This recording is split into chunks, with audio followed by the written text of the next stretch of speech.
വിമർശനങ്ങൾ നമ്മൾ പലരുടെയും പേടി സ്വപ്നമാണല്ലേ? യഥാർത്ഥത്തില് വിമർശനങ്ങൾ വിജയത്തിലേക്കുള്ള വളമാണെന്ന് പറയാറുണ്ട്. നമ്മളുടെ ഭൂരിഭാഗം പേരും വിമർശനങ്ങളെ ഭയന്ന് പല കാര്യങ്ങളിൽ നിന്നും പിന്തിരിയാറാണ് പതിവ്. ഒരുപക്ഷെ നമുക്ക് സാധ്യമാവാതെ പോയ പല നേട്ടങ്ങൾക്കും വിജയങ്ങൾക്കും വിനയായി മാറിയത് ഈ പേടിയാണെന്ന് പറയാം.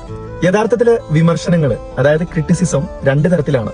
ഒന്ന് കൺസ്ട്രക്റ്റീവ് ക്രിറ്റിസിസം, മറ്റൊന്ന് ഡിസ്ട്രക്റ്റീവ് ക്രിറ്റിസിസം. അതായത് സിമ്പിൾ ആയിട്ട് പറഞ്ഞു കഴിഞ്ഞാൽ പോസിറ്റീവും നെഗറ്റീവും ആയിട്ടുള്ള വിമർശനങ്ങൾ. ഇപ്പൊ ഉദാഹരണത്തിന് ഒരാളൊരു കാര്യം ചെയ്യുന്നു, അതിൽ നമുക്ക് എന്തെങ്കിലും അപാകത തോന്നിക്കഴിഞ്ഞാൽ അയാളിനി ഭാവിയിൽ അത് ആവർത്തിക്കാതിരിക്കാൻ വേണ്ടിയിട്ട് അയാൾക്ക് കൂടെ ഫലവത്താവുന്ന രീതിയിൽ നമ്മൾ കൊടുക്കുന്ന വിമർശനങ്ങളാണ് കൺസ്ട്രക്റ്റീവ് ക്രിറ്റിസിസം. ഇനിയിപ്പോ ഒരാൾ ചെയ്തൊരു കാര്യത്തിൽ പ്രത്യേകിച്ച് തെറ്റു പറയാനായിട്ടൊന്നും ഇല്ലെങ്കിൽ പോലും അങ്ങനെ അങ്ങ് പോകണ്ടെന്ന് വിചാരിച്ചിട്ട് അയാളെ മാനസികമായിട്ട് തളർത്താനും അയാളെ തേജോവധം ചെയ്യാനുമുള്ള ഒരു ഉദ്ദേശത്തോടു കൂടിയിട്ട് ചെയ്യുന്ന വിമർശനങ്ങളാണ് ഡിസ്ട്രക്റ്റീവ് ക്രിറ്റിസിസം. ഇങ്ങനെ നെഗറ്റീവ് ക്രിറ്റിസിസം ചെയ്യുന്ന ആൾക്കാർക്ക് പല ഉദ്ദേശങ്ങൾ കാണാം.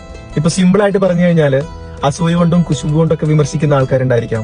അതുമല്ലെങ്കിൽ മറ്റുള്ളവരുടെ ശ്രദ്ധ ആകർഷിക്കാൻ വേണ്ടിയിട്ട് വിമർശിക്കുന്ന ആൾക്കാരുണ്ടായിരിക്കാം. ഇതൊന്നും അല്ലെങ്കിൽ പോലും ഒരാളെ വെറുതെ വിമർശിക്കുന്നത് വഴി സ്വയം ഒരു ആത്മസംതൃപ്തി കിട്ടുന്ന ആൾക്കാരുണ്ടായിരിക്കാം. എന്ത് തന്നെയാണെങ്കിലും ഏത് സ്വീകരിക്കണം ഏത് തിരസ്കരിക്കണം എന്ന് തീരുമാനിക്കേണ്ടത് നമ്മളാണ്. കൺസ്ട്രക്റ്റീവ് ആയിട്ടുള്ള വിമർശനങ്ങളെ ഇരുകൈ നീട്ടി സ്വീകരിക്കുക, ഡിസ്ട്രക്റ്റീവ് ആയിട്ടുള്ളവയെ കണ്ടില്ലെന്നടിക്കുക. എങ്കിൽ മാത്രമാണ് നമുക്ക് നമ്മുടെ ഉള്ളിലൊരു അഡാപ്റ്റേഷൻ കൊണ്ടുവരാൻ പറ്റുള്ളൂ. ഒരു കാര്യം ഓർക്കുക, വിമർശനങ്ങളെ പേടിച്ചിരുന്നു കഴിഞ്ഞാൽ ലൈഫിൽ എവിടെ എത്തില്ല എന്നുള്ള കാര്യം.